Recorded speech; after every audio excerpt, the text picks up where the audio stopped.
ओम नमो भगवते वासुदेवाय नमः। श्रीमद् भगवद गीता साधक संजीवनी अध्याय 11 श्लोक संख्या 33। पूर्व श्लोक में भगवान ने कहा था कि तुम्हारे मारे बिना भी ये प्रतिपक्षी योद्धा नहीं रहेंगे। ऐसी स्थिति में अर्जुन को क्या करना चाहिए? इसका उत्तर भगवान आगे के 2 श्लोकों में देते हैं।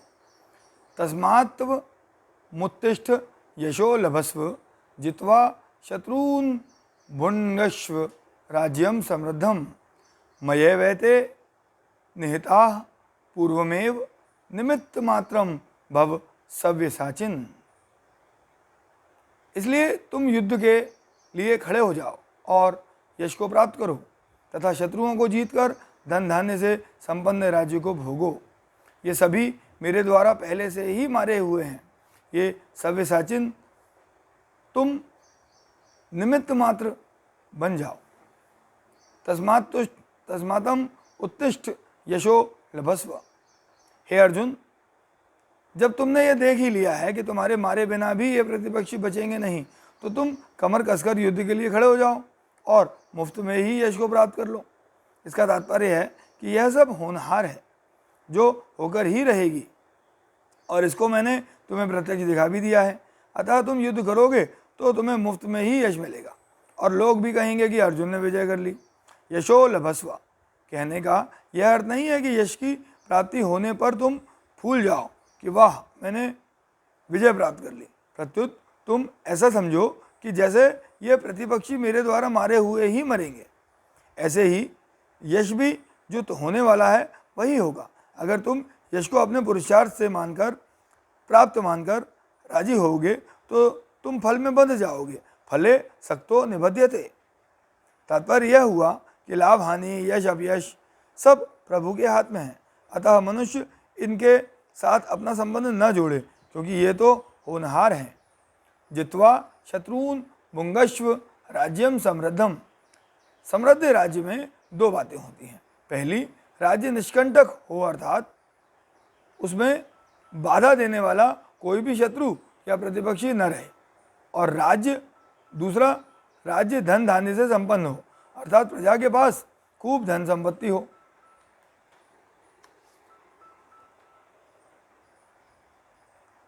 हाथी घोड़े गाय जमीन मकान जलाशय आदि आवश्यक वस्तुएं भरपूर हों, प्रजा के खाने के लिए भरपूर अन्न हो। इन दोनों बातों से ही राज्य की समृद्धता पूर्णता होती है। भगवान अर्जुन से कहते हैं कि शत्रुओं को जीतकर तुम ऐसे निष्कंटक और धन धान्य से संपन्न राज्य को भोगो। यहाँ राज्य को भोगने का अर्थ अनुकूलता का सुख भोगने में नहीं है, प्रत्युत यह अर्थ है कि साधारण लोग जिसे भोग मानते हैं उस राज्य को भी तुम अनायास प्राप्त कर लो। मये वेते निहिता पूर्वमेव। तुम मुफ्त में यश और राज्य को कैसे प्राप्त कर लोगे, इसका हेतु बताते हैं कि जहाँ यहाँ जितने भी आए हुए हैं उन सबकी आयु समाप्त हो चुकी है अर्थात काल रूप मेरे द्वारा ये पहले से ही मारे जा चुके हैं। निमित्त मात्रम भव सव्यसाचिन।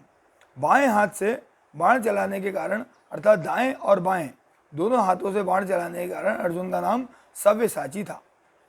उभौ में दक्षिणौ पाणी गांडीवस्य विकर्षणे तेन देव मनुष्येषु सव्यसाचीति माम विदुः। इस नाम से संबोधित करके भगवान अर्जुन से यह कहते हैं कि तुम दोनों हाथों से बाण चलाओ अर्थात युद्ध में अपनी पूरी शक्ति लगाओ पर बनना है निमित्त मात्र। निमित्त मात्र बनने का तात्पर्य अपने बल बुद्धि पराक्रम आदि को कम लगाना नहीं है, प्रत्युत इनको सावधानी पूर्वक पूरा का पूरा लगाना है। परंतु मैंने मार दिया, मैंने विजय प्राप्त कर ली, यह अभिमान नहीं करना है क्योंकि ये सब मेरे द्वारा पहले से ही मारे हुए हैं। इसलिए तुम्हें केवल निमित्त मात्र बनना है, कोई नया काम नहीं करना है।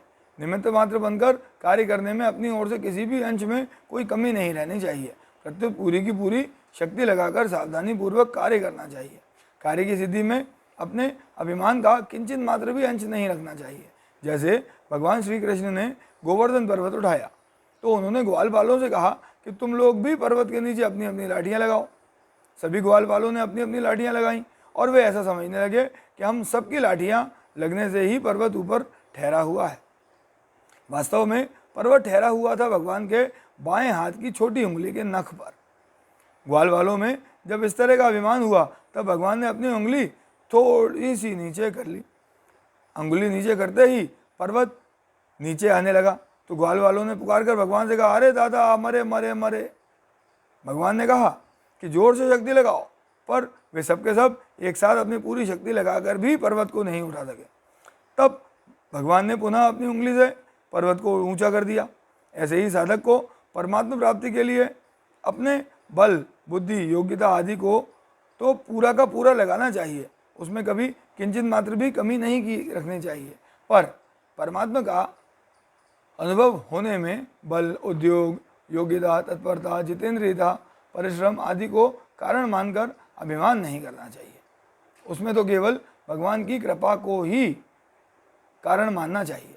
भगवान ने भी गीता में कहा है कि शाश्वत अविनाशी पद की प्राप्ति मेरी कृपा से होगी। मत प्रसादात दवा प्राप्नोति शाश्वतम पदम अव्ययम। और संपूर्ण विघ्नों को मेरी कृपा से तर जाएगा। मच्चितः सर्व दुर्गाणी मत प्रसादात ऋष्यसी। इससे यह सिद्ध हुआ कि केवल निमित्त मात्र बनने से साधक को परमात्मा की प्राप्ति हो जाती है।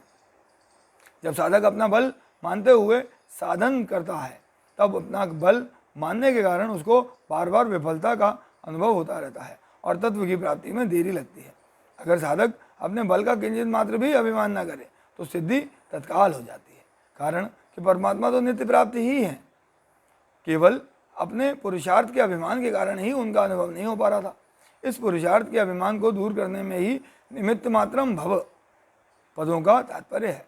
कर्मों में जो अपने करने का अभिमान है कि मैं काम करता हूँ तो होता है, अगर मैं नहीं करूँ तो नहीं होगा, यह केवल अज्ञता के कारण ही अपने में आरोपित कर रखा है।